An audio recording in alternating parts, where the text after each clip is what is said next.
students, I am Mudita and you are watching Mudita IS Warriors. So students, आज हम most important MCQ करने वाले हैं chapter 2 Nelson Mandela. First flight chapter 2 Nelson Mandela most important MCQ, काफ़ी important chapter है। और जब हम MCQ करेंगे तो देखिए आप लोग को क्या करना है, सारे क्वेश्चंस का आंसर गेस करना है। ठीक है, पहले आप लोग उसका कमेंट में लिख दीजिए, बाद में क्रॉस चेक करें कि आपका ऑप्शन सही है या नहीं। इससे आपकी प्रैक्टिस लेवल भी चेक होगी। और अ लेटर टू गॉड जो हमारा चैप्टर 1 था, उसके MCQ मैंने पहले ही प्रोवाइड कर रखे हैं। अगर आपने नहीं देखे हैं तो उन्हें ज़रूर देख लें और अपनी प्रैक्टिस को बूस्ट करें। So this is your first question, when was the inauguration day. So जो नेल्सन मंडेला का चैप्टर है, थोड़ा सा ब्रीफ आपको याद करना है। क्या था उसमें, एक इनॉग्रेशन था जहाँ पे जो नेल्सन मंडेला हैं उनकी स्पीच है, और उस स्पीच को ही आपके चैप्टर में कवर किया गया है। वहाँ पे जहाँ पे ये इनॉग्रेशन होने वाला था, उस चीज़ को पूरे चैप्टर में बहुत अच्छे से डिस्क्राइब किया है। बिल्डिंग कौन सी थी, लोकेशन क्या था, अलग अलग कंट्री के गेस्ट आए थे, सब चीज़ों को डिस्क्राइब किया है। उसके बाद जो नेल्सन मंडेला ने स्पीच दी थी, उनकी स्पीच की हर एक लाइन बहुत इंपॉर्टेंट है।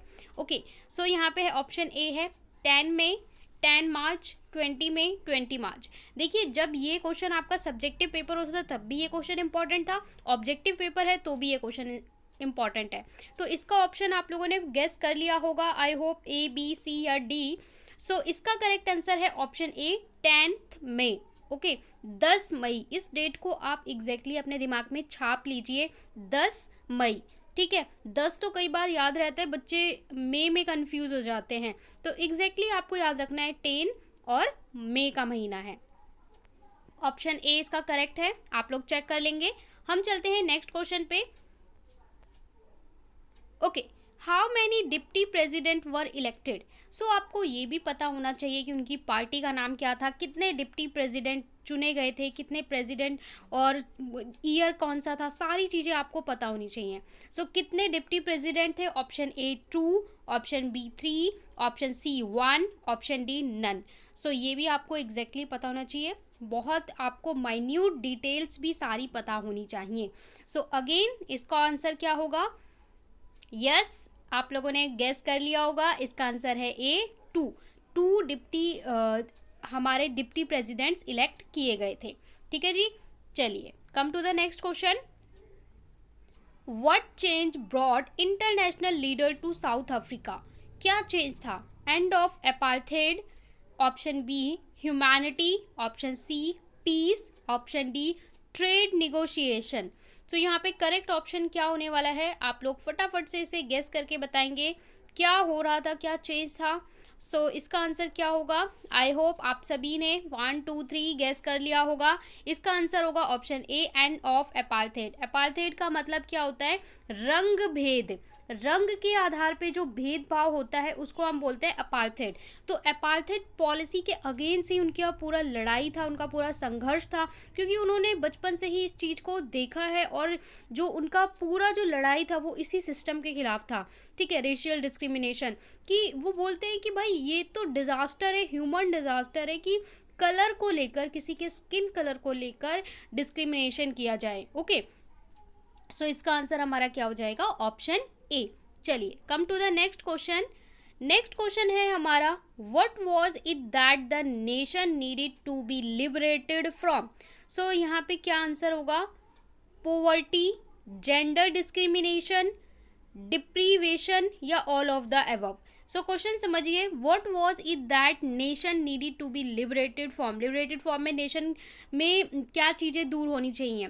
सो पोवर्टी, गरीबी, जेंडर डिस्क्रिमिनेशन, जेंडर डिस्क्रिमिनेशन मतलब लिंग के आधार पर कि लड़का है और लड़की है, या फिर डिप्रीवेशन। सो इसका करेक्ट आंसर क्या होगा, आप लोगों ने गेस कर लिया होगा। सो इसका आंसर है, आप लोग जब गेस करें ना तो कमेंट में लिख दें, या फिर आप कॉपी और पेन लेके रखें और वहाँ पे 1 2 3 से क्वेश्चन नंबर मार्क कर लें, और उसके आगे राइट और रॉन्ग आप लोग लगा सकते हैं, जिससे एंड में आप लोग काउंट कर सको आप कितना स्कोर कर पा रहे हो।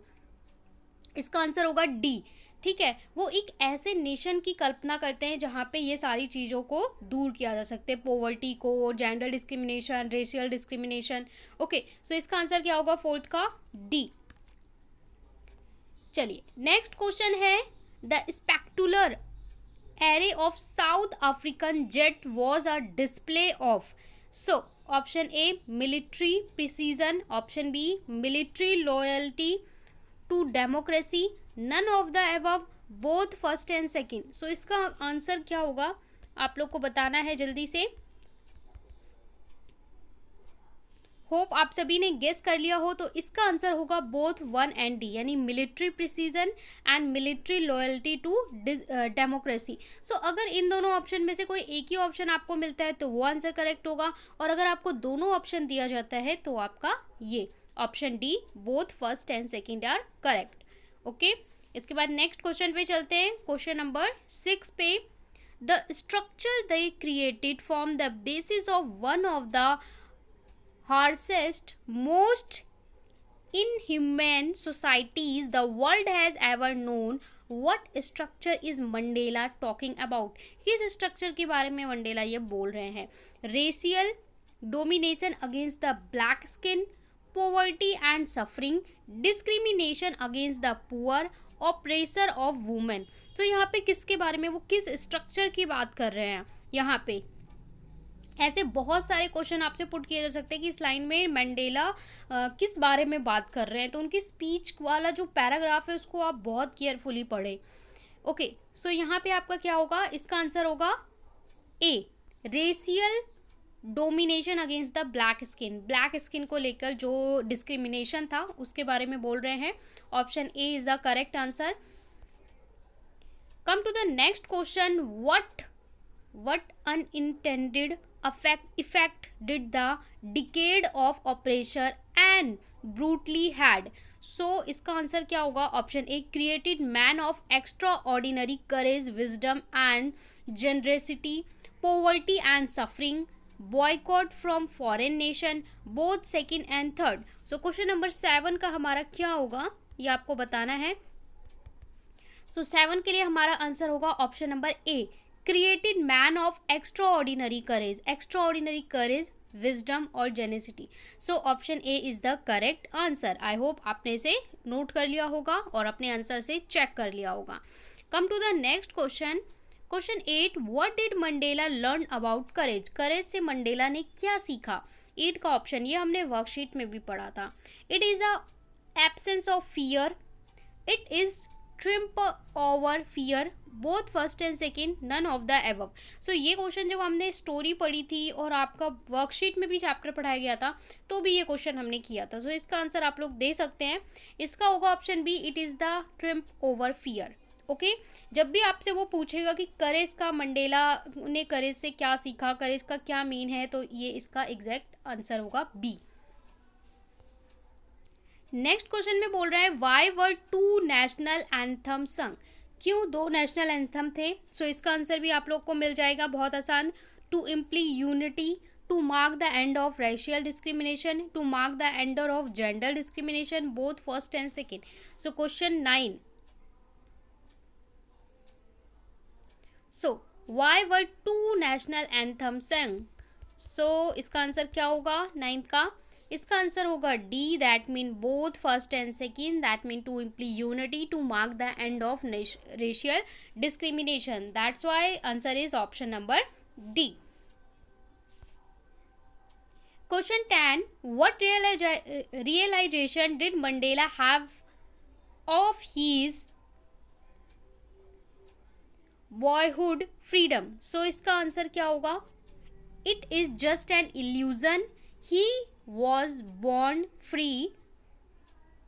चाइल्डहुड होगा, ठीक है. बॉयहुड ओके, बचपन ही की ही बात कर रहा है. और अगर आपको यहाँ पे समझ में ना आए तो आप इसे चाइल्डहुड भी कर लेंगे.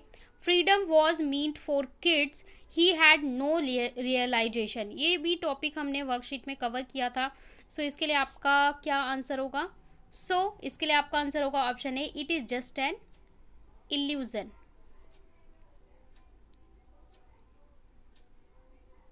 ओके, चलिए नेक्स्ट क्वेश्चन है, विच party did Mandela join? Mandela ने कौन सी पार्टी ज्वाइन की थी? ये काफ़ी इंपॉर्टेंट क्वेश्चन है और ये बार बार पूछा जाता है कि उनकी पार्टी का नाम क्या था. Indian National Congress, African National Congress, National African Party, he did not join any party.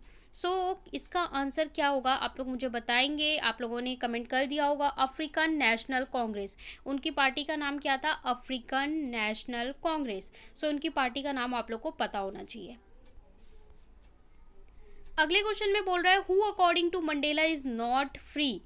Okay, so कौन फ्री नहीं है? Option oppressor, oppressed, both first and second, none of the above. So who according to Mandela, Mandela के according कौन free नहीं है?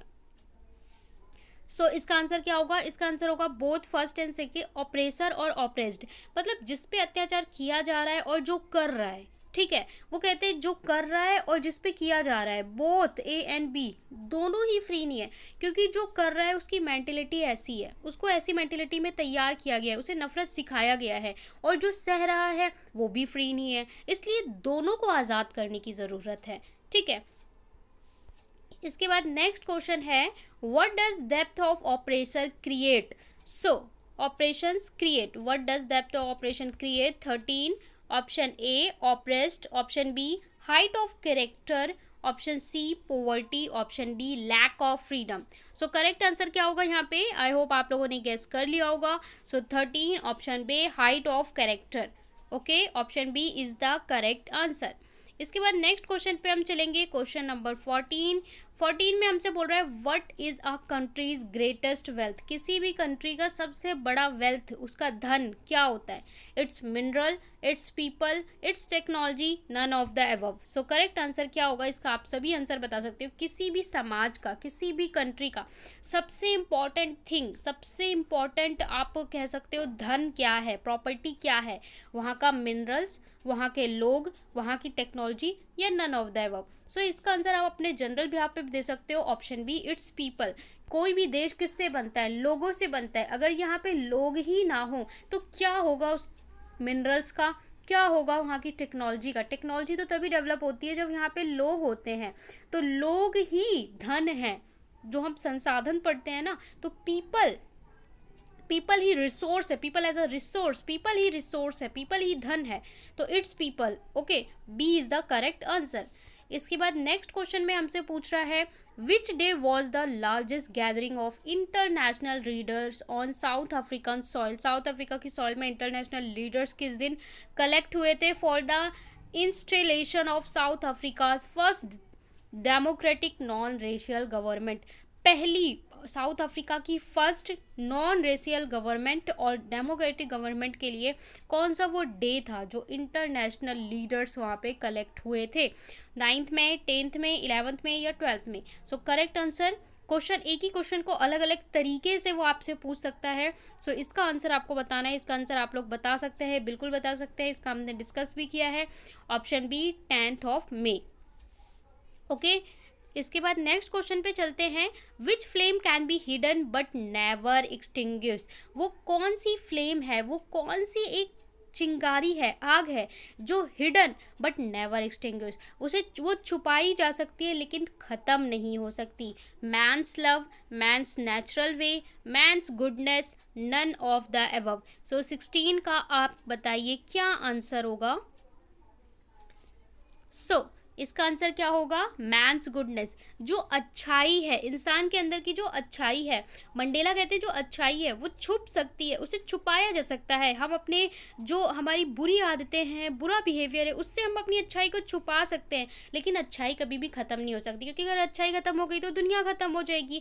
कोई कितना भी बुरा इंसान हो, हर इंसान के अंदर कुछ ना कुछ अच्छाई है जो उसकी परत से ढक गई है, जो उसकी बुराई की परत है उससे वो कवर हो गई है, उसके पीछे कुछ अच्छाई है। तो सबको ये जो अच्छाई है वो कभी भी बुझ नहीं सकती, समाप्त नहीं हो सकती संसार से। Okay, so option C is the correct answer. अगला क्वेश्चन है where did ceremony take place. ये सेरेमनी कहाँ हो रही थी? 17 rock stone amphitheatre, sandstone amphitheatre, glass stone amphitheatre, none of the above. So date and place आपको exactly याद होना चाहिए गाइस। डेट आपको याद हो चुकी होगी अभी तक, 10th में हमने 2 क्वेश्चन में कर लिया है ना। और अब आप मेरे को प्लेस बता दीजिए यहाँ पे कौन सा प्लेस होगा 17th का। एम्फी थिएटर है, ये तो क्लियर है। अब जगह का नाम क्या है ये आपको बताना है। So option B sandstone, आपको ऐसे ध्यान रखना है, सैंड स्टोन, ठीक है। रेत होता है, sandstone, amphitheatre, amphitheatre तो याद रहेगा, sandstone amphitheatre, that mean B is the correct answer. इसके बाद नेक्स्ट क्वेश्चन है 18 में बोल रहा है how does Nelson Mandela define the meaning of courage. Courage को उन्होंने कैसे डिफाइन किया है, या उनके लिए करेज का क्या मीनिंग है, ये क्वेश्चन आपसे बार बार पूछता है। तो triumph over fear, triumph over love, triumph over selfish, triumph over poverty. So इसके लिए आंसर क्या होगा, इसके लिए आंसर होगा हमारा, फटाफट से आप लोग बताइए, option A triumph over fear. So option A is the correct answer. इसके बाद अगले क्वेश्चन पे चलेंगे 19, यहाँ पे हमसे बोल रहा है it was a celebration of south Africa's first, south Africa की पहली डैश गवर्नमेंट थी, पहली कैसी गवर्नमेंट थी, autocratic racial, democratic non racial, democratic racial, या मोनार्की नॉन रेशियल। सो कैसी गवर्नमेंट थी, इसका आंसर आप लोग बताओगे। तो वहाँ पे कैसी गवर्नमेंट फॉर्म हुई थी साउथ अफ्रीका में, पहली डेमोक्रेटिक नॉन रेशियल, जहाँ पे अपार्थाइड सिस्टम का समाप्ति हुई थी। So B is the correct option, non racial government, racial discrimination का समापन हुआ था। So B is the correct answer. Next question पे चलेंगे। सो नेक्स्ट क्वेश्चन है why does the speaker say that it is a rare privilege, rare privilege, he say this as they have, so क्यों कहा, been deprived of this honour, seldom been given this honor, experience if for the first time, has chosen over other country for he this honor। so 20 क्या answer होगा इसका, इसका answer होगा option C experience it for the first time. So option C is correct for 20। इसके बाद next question पे चलते हैं, come to the next question. Question 21, what is the dream of Nelson Mandela for the future of South Africa, South Africa के future को लेकर उनका क्या ड्रीम था। फ्री फ्रॉम ऑल सेल्फिशनेस, जितनी भी स्वार्थी भावनाएं वो खत्म हो जाए, free from all love and emotion, सारे लव और इमोशन से फ्री हो जाए, free from poverty, discrimination, none of the above. So 21 के लिए आपका क्या होगा, सो इसका आंसर भी आप लोग बहुत ही इजीली दे सकते हो, free from poverty and discrimination. Nelson Mandela का था कि किसी भी जितने भी तरह के डिस्क्रिमिनेशन है, not only racial discrimination, gender discrimination and other kind of discrimination, जितने भी डिस्क्रिमिनेशन है सारे समाप्त होने चाहिए, सारे ख़त्म होने चाहिए, एंड पोवर्टी, गरीबी ख़त्म होनी चाहिए। सो ये फ्यूचर था, option C is the correct answer. Come to the next question, question 22, what has Nelson Mandela achieved, क्या अचीव किया था उन्होंने, political emancipation, political love, political goodness, none of the above. So option 1 2 3 you, I hope आप सबने guess कर लिया होगा। So 22 option A political emancipation, okay. So option A is the correct answer. Next question, why is it easy to learn to love, वो कहते हैं love सिखाना क्यों ईजी है। वो कहते हैं ना कि अगर हम किसी को हेट सिखा सकते हैं, नफरत करना सिखा सकते हैं, तो लव करना भी सिखा सकते हैं। जब वो ऑपरेसर ऑपरेस्ड की बात करते हैं कि दोनों ही फ्री नहीं है, जो अत्याचार कर रहा है और जो अत्याचार सह रहा है, दोनों ही फ्री नहीं है। जो अत्याचार कर रहा है वो इस मेंटेलिटी में पला है, उसे नफरत सिखाई गई है, बाय बर्थ उसे नफरत सिखाई गई है।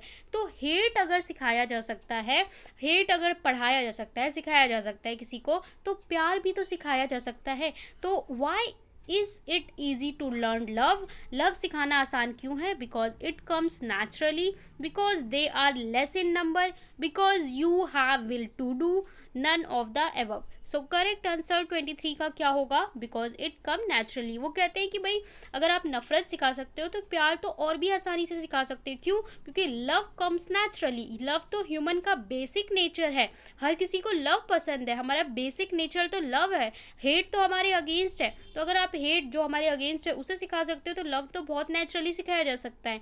So it comes naturally, option A is the correct answer. 24 question, में बोला है what created a lasting wound in Nelson country.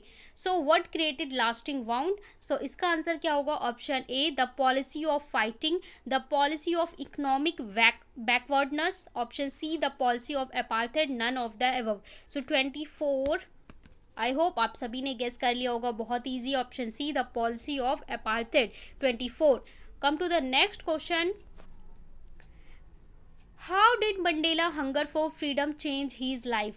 उनकी आज़ादी के लिए जो भूख थी फ्रीडम के लिए, ठीक है, रेशियल डिस्क्रिमिनेशन से, उसने कैसे उनकी लाइफ को चेंज किया? Option A turned from frightened to bold, turned from law abiding attorney to a criminal, turn life loving man to live like a monk. So क्या आंसर होगा 25 का? Hope you all are guessed. So option D all of the above. Okay, अपना जीवन ही समर्पित किया था. Question 26. A man who take away another man's freedom is dash. A man who take away another man's freedom is dash void, a prisoner of hurted, criminal या rude. So 26, option 26, option B is the correct answer. Okay, B, a prisoner of hatred. Okay, 27 पे चलते हैं. What began Mandela's hunger for freedom? What begins?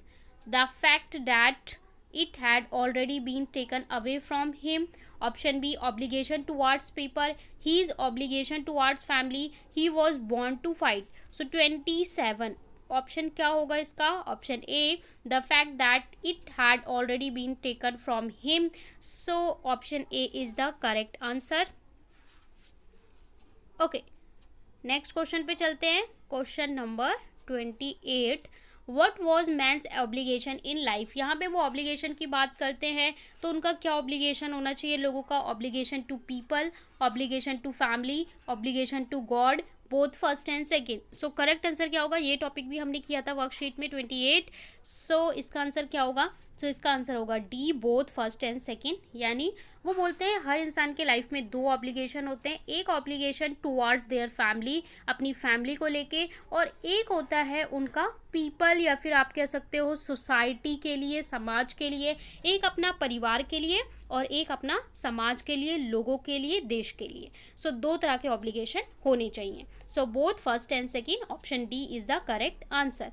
Okay, question 29 में आपसे पूछ रहा है whom did Mandela wanted to thank but could not? Whom did Mandela wanted to thank but could not? His family, okay, his family, white rulers, African patriots who not longer exist, military. 29, option C is the correct answer. African patriot who no longer existed. Option C is the correct answer. Okay, next question. What color does the new South African flag possess? Okay, so ये काफ़ी अच्छा question है. What color does the new South African flag? New south Africa का जो flag था, जैसे आप Indian flag को देखते हो, हमारे फ्लैग में ट्राई कलर है ना, और बीच में चक्रा है, अशोक चक्रा है. ओके, और ये सारी चीज़ें सिंबलाइज करती है. वैसे अफ्रीकन का जो न्यू फ्लैग था, सो कैसा था? Black, red, green, blue, gold. यहाँ पे कौन कौन से कलर थे? Black, red, yellow, blue, gold, orange, yellow, blue, silver, black, blue, violet, saffron and green. ध्यान से सोच के आपको इसका आंसर करना है, और अगर आपने साउथ अफ्रीका फ्लैग नहीं देखा है तो उसे जाकर एक बार ज़रूर देखें. तो इसका आंसर हमारा क्या होगा? ऑप्शन ए black, red, green, blue, gold. और हर कलर यहाँ पे एक एक चीज़ को इंडिकेट करता है. सो आपको एग्जैक्टली याद रखना है कौन कौन से कलर हैं. देखिए, रेड है, ग्रीन है, ब्लू है, ठीक है जी, गोल्ड है और ब्लैक है. 1 2 3 4 एंड 5 कलर्स हैं, जिसमें red, green, blue, gold and black. Red, green, blue तो है ही, गोल्ड और ब्लैक इस तरीके से आप लोग याद कर लोगे. तो ऑप्शन ए जो है इसका करेक्ट आंसर होगा. नेक्स्ट क्वेश्चन है हमारा. Okay, this is last question. We have achieved our political emancipation. What is the meaning of C patient.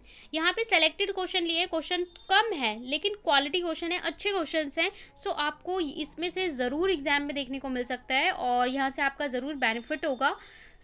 इसका क्या होगा, फ्रीडम फ्रॉम रिस्ट्रिक्शन। इमेंसिपेशन का एग्जैक्टली मीनिंग क्या है, इन